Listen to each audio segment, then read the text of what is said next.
বিশালৰ মাতৃৰ কিয় চুমি বৰাৰ ওপৰত প্ৰচণ্ড খং।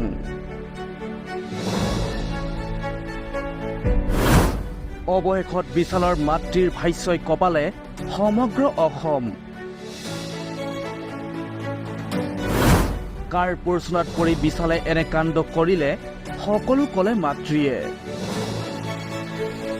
অনলাইন ট্ৰেডিঙৰ জৰিয়তে প্ৰবঞ্চনা কৰি কোটি কোটি টকা আত্মসাৎ কৰা বিশাল ফুকন এতিয়া সমগ্ৰ অসমতে এটা চৰ্চিত নাম।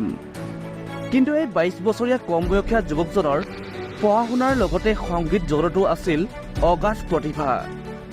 কিন্তু ইমানবোৰ প্ৰতিভা থকাৰ পিছতো বিশালে বাছি লৈছিল অন্য এক পথ, যাৰ কাৰণে আজি কাৰাগাৰত দিন কটাবলগীয়া হৈছে বিশাল ফুকনৰ।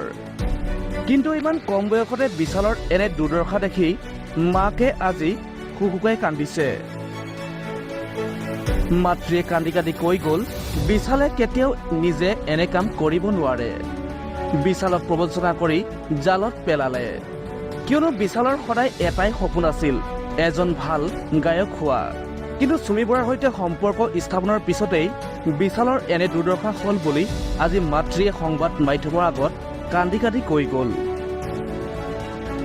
News desk report, Assam media 24।